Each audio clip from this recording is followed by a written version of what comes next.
You'll get when you translate a poem from one language into another language is the logical content.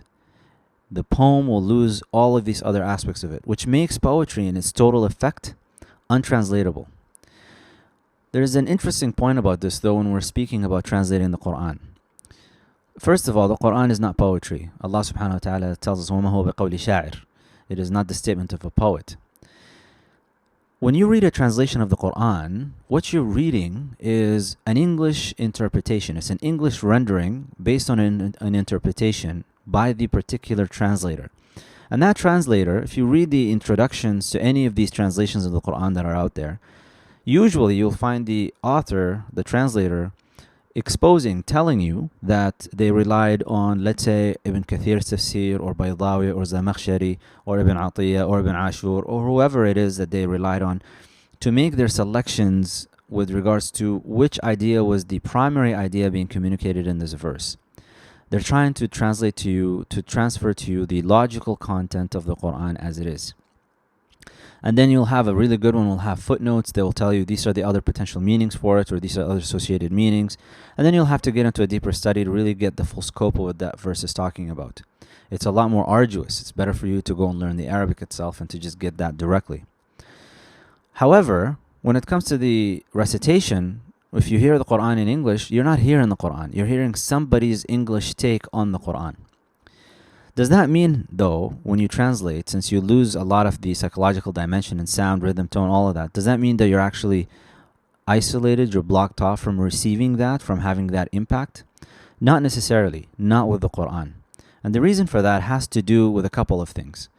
Number one, Allah subhanahu wa ta'ala tells us in Surah Al-A'raf, وَإِذَا أَخَذَ رَبُّكَ مِنْ بَنِي آدَمَ مِنْ ظُهُورِهِمْ ذُرِّيَّاتِهِمْ وَأَشْهَدَهُمْ عَلَى أَنفُسِهِمْ أَلَسْتُ بِرَبِّكُمْ قَالُوا بَلَا شَهِدْنَا.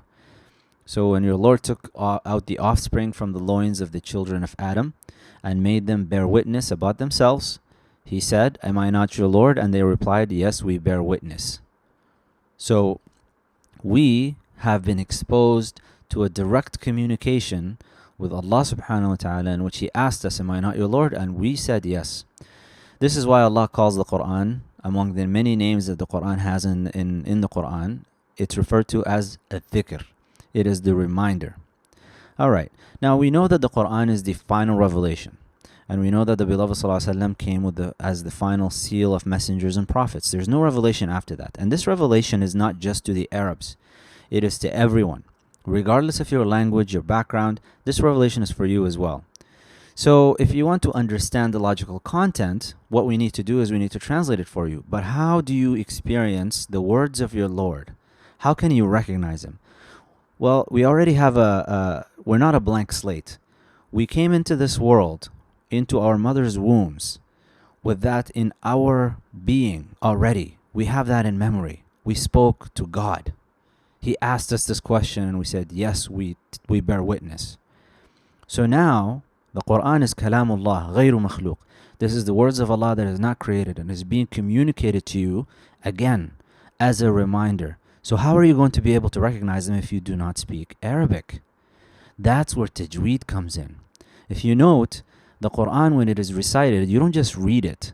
You have to recite it with particular, specific tajweed rules. There are ways to recite the Quran. They have been imparted through Jibreel to the beloved sallallahu alaihi wasallam. The Quran wasn't just revealed in content, but it was also revealed in the way that it's supposed to be recited. And that has been transmitted ever since the beloved ﷺ through generations. So we know exactly how we need to, makharij al-huruf, how do you actually exit those letters out of your mouth? From which part of your throat or lips or where? How do you get that letter out properly in the way that the beloved ﷺ taught us to? The way that you recite the Quran has an impact on you. So it is not, the psychological content is actually not based on the traditional poetry kind of rhythm and choices that and tone and rhyme that the author would come up with. It's actually in the tajweed, and you experience that through the tajweed. I'm going to play for you these two verses by a Sudanese reciter, Sheikh Nourein Siddiq.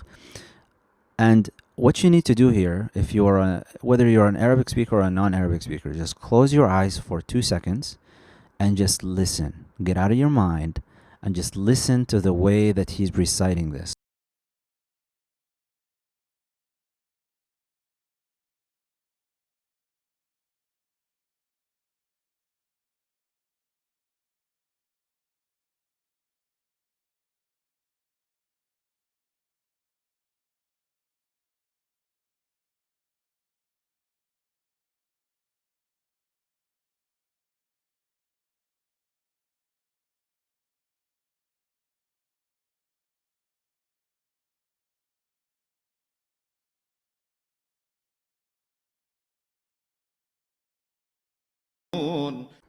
If you want to become acquainted with the Islamic tradition and delve into it deeper, you need to study Arabic. If you need to get closer to the Quran and understand it in the language in which it was revealed, you need to speak Arabic. But if you do not, I want to make it clear for you that you are not excluded from your Lord's communication when it comes to the Arabic language. Your soul knows what Allah subhanahu wa ta'ala is communicating to it, even if your mind, your intellect, which does not speak Arabic yet, doesn't.